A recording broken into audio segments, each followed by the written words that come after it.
Mit der Einführung des digitalen Euro geht es in Riesenschritten voran. Die EU-Kommission hat jetzt offiziell auf ihrer Webseite Unternehmen identifiziert und bekannt gegeben, die an der Umsetzung des digitalen Euro, also wenn es um Softwareentwicklung und die ganze Projektumsetzung geht, mitwirken sollen. Wir haben uns die Liste dieser Unternehmen einmal näher angeschaut und zum Teil sehr interessante, um nicht zu sagen brisante Details entdeckt. Mehr dazu in diesem Video. Noch ein kurzer Hinweis in eigener Sache, wenn auch dich der EU-Überwachungsstaat sorgt, wenn du dir Gedanken dazu machst, wo das Ganze alles enden soll. Der digitale Gulag, der dort von der EU gebaut wird, der digitale Euro ist ja da nur ein Bestandteil. Wir sprechen ja auch von der digitalen ID zum Beispiel, wir sprechen von der AMLA, wir sprechen von MiCA, wir sprechen von Travel Rule, DRC8, wir sprechen vom Europäischen Kontenregister, das 2029 eingeführt wird. Und so weiter und so fort. Wenn auch dir das Sorgen macht, dann lade ich dich ein zu unserem Schweizer Taschenmesser-Seminar für deinen Plan B. Dort stellen wir dir 7 Tools vor, wie du dich effektiv vor der Übergriffigkeit der EU schützen kannst und das ganz ohne auszuwandern. Da besprechen wir zum Beispiel Dinge wie zweite Staatsbürgerschaften, Aufenthaltsgenehmigung, Konten außerhalb der EU, Krypto- und Edelmetalle außerhalb der EU aufzubewahren, Unternehmensstrukturen im Ausland zu gründen, Vermögen international zu diversifizieren und natürlich ist auch das ganze Thema Geopolitik sehr entscheidend. Denn im Grunde ist ja das ganze Thema Krieg und Geopolitik nur die zweite Seite der gleichen Medaille. Deswegen wieder mit dabei Generalaußerdiensten Erich Warth, lange Sicherheitsberater von Kanzlerin Merkel. Er wird dir im Detail erklären können, wie du dich, deine Kinder, möglicherweise deine Enkel vor einer möglichen Wehrpflicht oder einem Kriegseinsatz schützen kannst. Das Ganze findet in Zürich statt. Termine auf unserer Webseite. Link dazu packe ich hier in die Beschreibung dieses Videos mit hinein. Aber jetzt zurück zu unserem eigentlichen Thema, der digitale Euro. Wir haben ja schon davon berichtet, 2029 soll es wohl soweit sein. Das haben übrigens Mitglieder der EU-Kommission so verlauten lassen in verschiedenen Interviews. Ich hatte ja schon in einem anderen Video gesagt, dass ich diese Timeline ziemlich ambitiös finde. Ob das wirklich klappen wird, wer weiß. Aber es ist ganz klar, es soll kommen. Der aktuelle Status ist ja folgender, dass jetzt im Oktober 2025 die Evaluationsphase abgelaufen war, die 2-jährige. Jetzt hat die EU planungsgemäß verschiedene Dienstleister genannt, identifiziert und auch veröffentlicht, die an dem digitalen Euro mitarbeiten sollen. Das heißt also bei der Programmierung, bei der Einführung. Es wird jetzt dann zunächst zu einer politischen Entscheidung kommen müssen, wo dann über das Projekt im Detail entschieden wird. Aber diese Dienstleister sind jetzt von der EU bestätigt worden. Ich möchte dir dazu auch mal die entsprechende Webseite zeigen. Also das ist die offizielle Webseite der EZB. 2. Oktober 2025. ECB selects Digital Euro Service Providers. As part of the preparation phase for the digital euro, the European Central Bank has selected providers for 5 digital euro components and related services as the outcome of the call for applications initiated on 3rd January 2024 and subsequent invitation to tender. The results of these procedures have been published on 2nd of October 2025 and updated on 15th of October 2025. The ECB has signed framework agreements with the following providers for the 5 digital euro components and related services. Also man hat hier letztlich 5 Projekte innerhalb dieses Projektes identifiziert und bereits Rahmenverträge mit den entsprechenden Unternehmen abgeschlossen. Erstes Projekt Alias Lookup. Hier wurden identifiziert Sapient GmbH und Trement Software Consulting SRL und zweitens Equens Worldline. Zweites Projekt Risk and Fraud Management. Also hier geht es um Risiko- und Betrugsvermeidung. Erster Partner hier FedZei. Zweiter Partner Capgemini Deutschland. Drittens App und Software Development Kit, also das heißt das SDK. Hier wurden ausgewählt Almaviva und Fabric und Sapient GmbH und Trement Software Consulting SRL. Viertens Offline Solutions Giesecke und Devrient und Equens Worldline. Und fünftens Secure Exchange of Payment Information, erstens Senator FCS und wiederum Equens Worldline. Service requests will initially be directed to the first ranked provider. The second ranked provider will be approached only if required. Also das heißt, letztlich ist jeweils der zweite hier genannte Provider eine Backup-Lösung. Er will zunächst mit denen an erster Stelle genannten Unternehmen arbeiten. Dann kommt das, was ich gerade eben gesagt habe. The ECB will only take decision to issue the digital euro once the digital euro regulation has been adopted. Also man kann natürlich den digitalen Euro erst einführen. Das ist ja klar, wenn das auch hier durch die Politik so entschieden wurde. The actual development of the components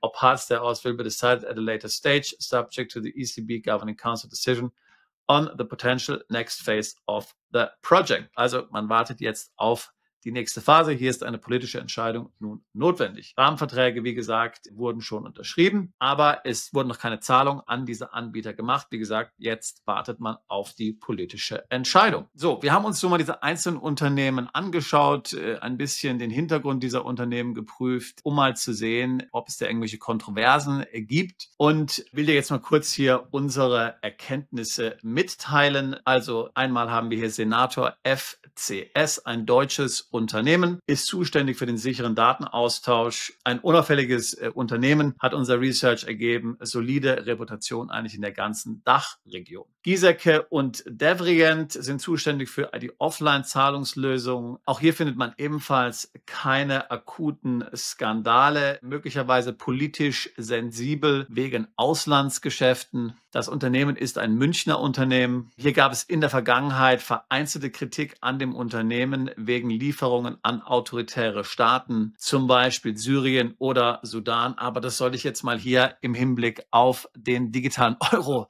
nicht weiter beunruhigen, ist ja nur Syrien oder Sudan. Dann haben wir FedSci, zuständig für Betrugs- und Risikomanagement. Das ist ein portugiesisch-amerikanisches Fintech, ist auf KI-gestützte Betrugserkennung und AML-Screening spezialisiert. Sehr gute Reputation, einer der saubersten Anbieter in der Liste, technisch hoch angesehen. Dann haben wir Sapient GmbH und Trement Software Consulting. Die sind zuständig für Alias Lookup und SDK Backup. Die deutsche Sapient GmbH gehört zur Gruppe Publicis Sapient, einer Tochter des französischen Werbe- und Technologiekonzerns Publicis. Ein operativ solides Unternehmen, muss man sagen, geringes Reputationsrisiko. Es gibt hier wenig Schlechtes bzw. nichts Schlechtes zu sagen. Muss man ja auch sagen. Dann haben wir Almaviva SPA aus Italien, zuständig für die App- und SDK-Entwicklung. Da gibt es ebenfalls keinen direkten Skandal, jedoch möglicherweise wirtschaftliche Schwächen. Fitch Ratings, also eine Ratingagentur, stufte Almaviva im Oktober 2025 nach der Übernahme des brasilianischen IT-Dienstleister Tivit auf BB- Ausblick negativ herab. In der Vergangenheit gab es mal vereinzelte Berichte über Streiks und schlechte Arbeitsbedingungen, aber alles in allem kein Compliance-Thema, finanzielles Stabilitätsrisiko möglicherweise bei langfristigen Großprojekten, aber auch das, ich meine, es ist ja nur der digitale Euro, was kann schon schiefgehen? So, jetzt wird schon ein bisschen prickliger. Hier kommen wir mal zu Capgemini. Die sind ja zuständig gemäß der Liste der EZB für Risiko- und Betrugsmanagement, sind dort der Zweitplatzierte allerdings nur. Pikanterweise hat der CEO von Capgemini, Ayman Ezzat, im Februar 2025 öffentlich die EU kritisiert für ihre KI-Regulierung. Ich meine, klar, das ist auch tatsächlich kritisch zu beachten, hat diese einen bürokratischen Albtraum genannt und warnte, dass Europa hier mit Vorschriften doch ganz klar übertreibt. Aber man ist sich natürlich dann trotzdem nicht zu schade, Geld hier aus der Hand der Europäischen Union anzunehmen, also politisch sehr ungeschickt, muss man sagen. Capgemini arbeitet ja an zahlreichen EU-Projekten mit. Generell wurde Capgemini von französischen Medien vielfach kritisiert, dass sie die französische Regierung melken würden. Wir kennen das Gleiche auch aus Deutschland, wo es viele Beratungsunternehmen gibt, die sich da gesund stoßen an Verträgen mit der deutschen Bundesregierung. Das hat man eben auch hier Capgemini in Frankreich vorgeworfen. Dann schon eher brisant. Im September 2024 behauptete ein Hacker 2000 Gigabyte sensibler Daten von Capgemini, darunter Quellcodes, Passwörter und interne Projekte, entwendet zu haben. Also das ist natürlich schon sehr brisant. Ja, stell dir vor, wenn hier jemand, der für Risiko- und Betrugsmanagement zuständig ist, beim digitalen Euro, also das Prestigeobjekt der Europäischen Union, vor nur einem Jahr in den Medien genannt wurde als jemand, wo sensible Daten gestohlen wurden. Obwohl der Vorfall nicht vollumfänglich verifiziert ist, unterstreicht er potenzielle Sicherheitslücken in einem Unternehmen, das selbst an sicherheitsrelevanter Software arbeitet. Also wie gesagt, man weiß nicht, wie das Ganze ausgegangen ist. Möglicherweise haben sie den Hacker einfach bezahlt, um das Ganze aus der Welt zu schaffen. Ich weiß nicht, das ist reine Spekulation. Aber in gewisser Weise finde ich es natürlich schon brisant. Sicherlich, es gibt keine strafrechtlichen Entwicklungen, Cyberrisiken, politischer Gegenwind und Abhängigkeit von politischen Auftraggebern sind aber auf jeden Fall zu nennen. So, ein Unternehmen erscheint jetzt hier bei 3 Unterprojekten, jeweils immer als das zweitgenannte Unternehmen. Du weißt ja, es sollen zunächst die erstgenannten Unternehmen beauftragt werden. Nur wenn es da aus irgendeinem Grund nicht zur Lieferung kommt, wenn dann die zweitgenannten tatsächlich verwendet. Ein Unternehmen taucht hier 3-mal auf, Worldline-Equins Online. Die sind also zuständig unter anderem für Offline-Lösungen, sichere Zahlungsdatenübertragung und andere Subprojekte, aber eben immer nur an zweiter Stelle. Und das ist nun wirklich eine ziemlich brisante Geschichte. Ja, da fragt man sich, sind wir wirklich in der EU auf solche Anbieter angewiesen? Können wir nicht andere Anbieter verwenden? Muss es auf Teufels komm raus ein solcher Anbieter sein? Gibt es ja wirklich so wenig Möglichkeiten. Vielleicht müsste man dann besser in anderen Ländern suchen, die nicht zur EU gehören, anstatt sich mit solchen Anbietern abzugeben. Also fassen wir mal zusammen. Im Juni 2025 veröffentlichten 21 europäische Medien, darunter der Spiegel, im Rahmen des European Investigative Collaborations Netzwerkes eine große Recherche. Vorwurf, Worldline habe über Jahre hinweg Zahlungen für hochriskante Kunden, Pornoseiten, Glücksspiel, Dating, Geldwäscherei, Netzwerke abgewickelt, ohne ausreichende Prüfmechanismen. Ich sage es nochmal, es geht ja nur um dein Geld, nur um den digitalen Euro, hat man eben so eine Pornobude da drin.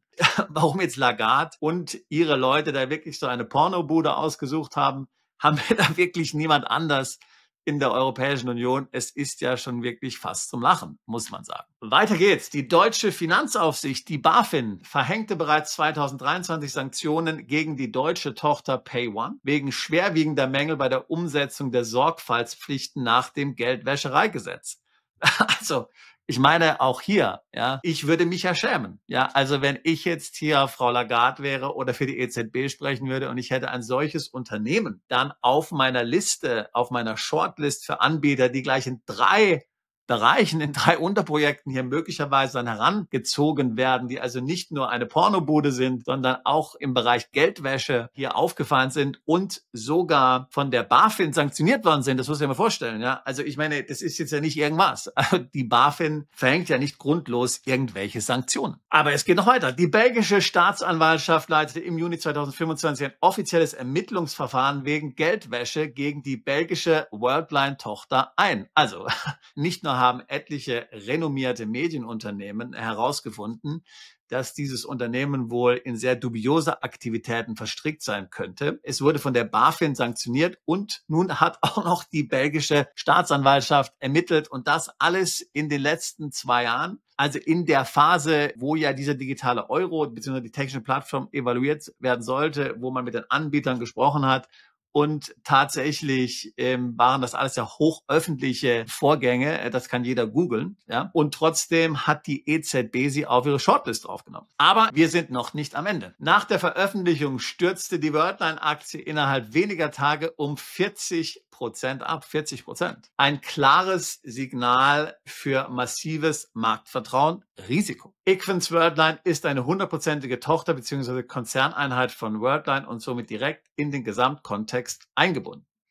Fazit: Für ein Projekt wie den digitalen Euro, das auf Vertrauen und absolute Compliance angewiesen ist, das ist ja immer das, wovon wir hier sprechen, ist diese Auswahl politisch wie reputationsseitig heikel. Sollte sich nur ein Teil der Vorwürfe bestätigen, wäre das eine massive Blamage für die EZB. Also ich meine, ich halte sowieso für eine Blamage generell, wenn solche Nachrichten verbreitet werden für ein Unternehmen. Und ja, wie gesagt, also sowohl die belgische Staatsanwaltschaft als auch die BaFin sind ja nicht irgendjemand. Ja, das sind ja keine Bananenrepubliken, das sind EU-Länder. Hier wird ermittelt, hier wird sanktioniert. Die Journalisten haben auch einiges gefunden. Der Markt hat auch kein Vertrauen in diese Firma. Also ich meine, wie man dann beim Prestigeobjekt der Europäischen Union diese wichtigen Faktoren einfach nicht beachten kann oder übersehen kann.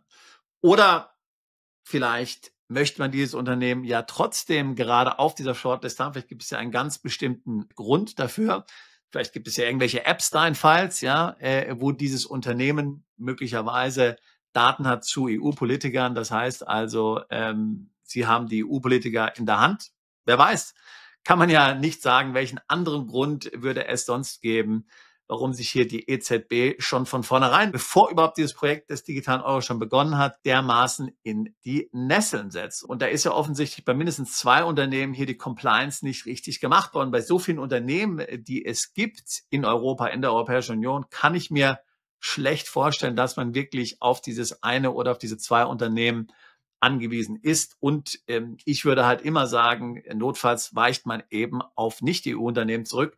Können ja durchaus auch europäische Unternehmen sein, sagen wir mal Schweizer Unternehmen oder auch britische Unternehmen, mit denen ist man trotzdem freundlich verbandelt. Man könnte die ja sogar zwingen, eine Niederlassung in der EU zu eröffnen. Ich kann mir wirklich schlecht vorstellen, dass es dafür keine Konkurrenten gibt. Also, ich weiß nicht, wie du das Ganze jetzt siehst. Man muss ja sagen, dass das Kind noch nicht in den Brunnen gefallen ist. Wir sind ja alles noch sehr am Anfang.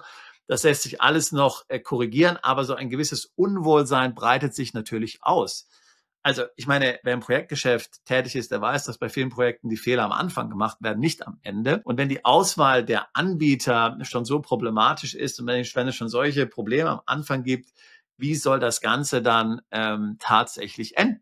Ja, wird der Bürger Vertrauen haben in den digitalen Euro, wenn er letztlich weiß, dass die Software, auf der sein Wallet und damit sein tägliches Leben praktisch beruht, von Unternehmen entwickelt wurde, weiter gepflegt wird, die in solche Widersprüche verstrickt sind, die in solche Skandale verstrickt sind oder auch einfach nur Schlampigkeit. Es muss ja gar nicht mal ein kriminelles Vorgehen sein oder gar grobe Fahrlässigkeit. Es kann ja einfach eine gewisse Schlampigkeit sein. Ich kann mir nicht vorstellen, dass das sehr vertrauensbildend ist, aber lass mich wissen, was du denkst. Schreib es uns in die Kommentare rein. Es würde mich wirklich interessieren, was deine Meinung ist zu dieser Auswahl dieser Anbieter. Denkst du, ich sehe das falsch? Denkst du, ich sehe das völlig übertrieben? Und das sind alles sehr reputable Unternehmen, die man für solche riesigen Großprojekte verwenden sollte. Oder glaubst du, dass sich hier die EZB schon in die Nesseln gesetzt hat und sich schon blamiert hat, bevor das Ganze überhaupt losgegangen ist? Wenn auch du schon jetzt das Vertrauen in den digitalen Euro verloren hast, so wie ich, und du dich nach Alternativen umschaust, du möglicherweise sagst, naja, in welchen Ländern kann ich mich noch finanziell etablieren? Man muss ja nicht in der EU ein Konto haben, du könntest ja ein Konto haben in der Schweiz, in Singapur, in den USA und in verschiedenen anderen Ländern auch noch. Wenn das Themen sind, die dich interessieren, wo man Konten eröffnen kann, welche Banken sicher sind, wo man vielleicht auch einen Wohnsitz eröffnen kann, dass du dich ganz aus der EU compliance-mäßig rausziehen kannst, wie man eine zweite Staatsbürgerschaft erwirbt, um möglicherweise die EU-Staatsbürgerschaft dann aufgeben zu können, wenn einem das Ganze viel zu suspekt wird, dann würde ich mich freuen, dich in Zürich zu treffen bei unserem Schweizer Taschenmesser-Seminar. Wie gesagt, Termine auf unserer Webseite, aber natürlich auch jederzeit gerne ein Beratungsgespräch. Details dazu ebenfalls auf unserer Webseite. Link dazu packe ich ebenfalls in die Beschreibung dieses Videos mit hinein. Wir tun seit fast 20 Jahren nichts anderes, als uns genau mit solchen Themen zu beschäftigen. Auswandern, Steueroptimierung im Ausland, Vermögensschutz, Kontoeröffnung im Ausland, zweite Staatsbürgerschaften. Ich würde mich freuen, auch dich alsbald zu unserer Mandantschaft zählen zu können. Bist du Unternehmer, Freiberufler oder Investor? Zieht es dich schon lange ins Ausland? Mach heute den ersten konkreten Schritt in eine Zukunft mit mehr Geld und mehr Freiheit. Buche ein Beratungsgespräch mit Sebastian und seinen Kollegen. Unsere Kanzlei unterstützt Mandanten wie dich dabei, deine Steuerlast legal zu reduzieren, Vermögen aufzubauen und zu schützen und deine persönliche Freiheit zu maximieren. Profitiere jetzt von unserem Fachwissen und unserem Netzwerk. Gehe zu mandatierung.com und werde Mandant unserer Kanzlei.